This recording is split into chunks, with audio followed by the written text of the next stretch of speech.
Graça e Paz Igreja, PG falando aqui, dando continuidade ao nosso estudo do capítulo 2 sobre idolatria. No vídeo anterior vimos o que é um ídolo segundo a Bíblia. Hoje vamos mergulhar em uma verdade ainda mais profunda e desafiadora. Como a idolatria começa no coração. Peraí, pastor, começa no coração, no meu coração? Eu pensei que idolatria era aquela coisa de se ajoelhar na frente de uma estátua, de algo externo. Já falamos um pouquinho sobre isso no vídeo anterior. É exatamente isso que a maioria das pessoas pensam. Mas a Bíblia nos mostra que a idolatria começa muito antes de qualquer gesto externo nosso. Ela começa no interior, no coração humano, antes mesmo de qualquer imagem ou objeto entrar em cena. Como eu disse no vídeo passado, teve um reformador que disse que o coração humano é uma fábrica de ídolos. Isso significa que o nosso coração, por natureza, está sempre em busca de algo para adorar, para glorificar. Só que por causa do pecado, nós sempre buscamos alguém além de Deus para amar, confiar e temer. O coração sempre fica fabricando um novo ídolo para ocupar o lugar que pertence somente a Deus. O senhor falou aquele negócio de filhos lá no vídeo passado, eu fiquei bem incomodado.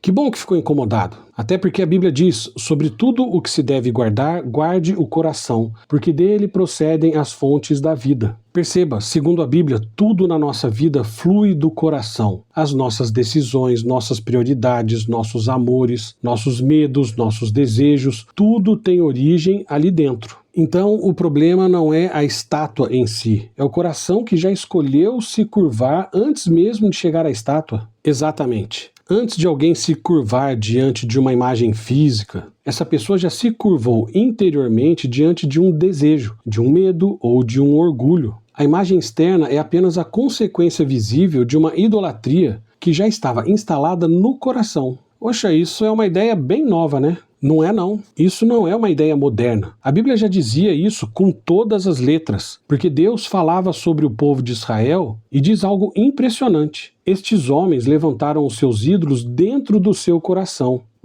Deus já falava isso, que era dentro do coração? Exato, dentro do coração. O profeta não está falando de estátuas no templo, mas de ídolos instalados na parte mais íntima do ser humano. O pessoal do Antigo Testamento era meio complicado, né? Não é só no Antigo Testamento, não. Em Romanos, Deus descreve o processo com uma precisão cirúrgica do que acontece no coração. Porquanto, tendo conhecimento de Deus, não o glorificaram como Deus, nem lhe renderam graças. Antes, se tornaram nulos em seus próprios raciocínios, obscurecendo-se-lhes o coração insensato. E inculcando-se por sábios, tornaram-se loucos e mudaram a glória do Deus incorruptível em semelhança da imagem de homem corruptível. Peraí, volta aí. Vamos lá, primeiro o coração se fecha para Deus. Depois a mente começa a criar justificativas para não adorar a Deus e adorar outras coisas. E no final, o ídolo ocupa o trono. Mas como é que eu vou saber disso, pastor?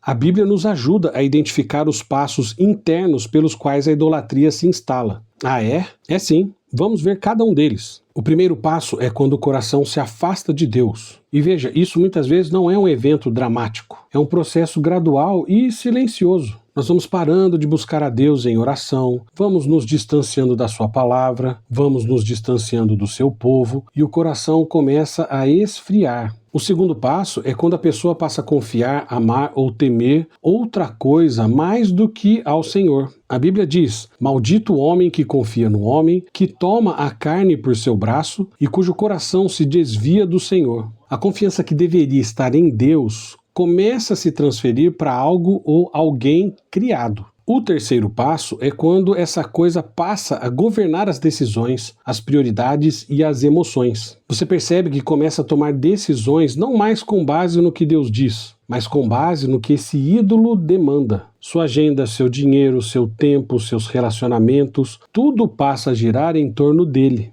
E o quarto passo é quando a pessoa se percebe, que o ídolo está instalado. Muitas vezes nem é uma imagem física. O ídolo é invisível, mas absolutamente real e poderoso na vida daquela pessoa. Pastor, eu confesso que quando o senhor foi descrevendo esses passos, fui me lembrando de coisas da minha própria vida. E é assustador como esse negócio acontece de forma tão sutil, discreta. E é exatamente por isso que a palavra de Deus é tão necessária. Deus nos diz que a palavra dele é viva e eficaz e mais cortante do que qualquer espada de dois gumes e penetra até o ponto de dividir alma e espírito, juntas e medulas, e é apta para discernir os pensamentos e propósitos do coração. Poxa, a Bíblia tem o poder para discernir pensamentos e apontar os propósitos do coração. Exato, e só a palavra de Deus tem esse poder de revelar o que está dentro do coração. E os profissionais dessa área? Eles não distinguem nem o coração deles, só a palavra de Deus. Portanto, a batalha contra a idolatria começa antes de qualquer gesto externo. Começa no coração. E é no coração que a graça de Deus também opera, transformando e renovando. O mesmo Deus que revela o ídolo pelo seu Espírito e sua palavra é o Deus que tem o poder, através do Espírito e sua palavra, de remover esse ídolo.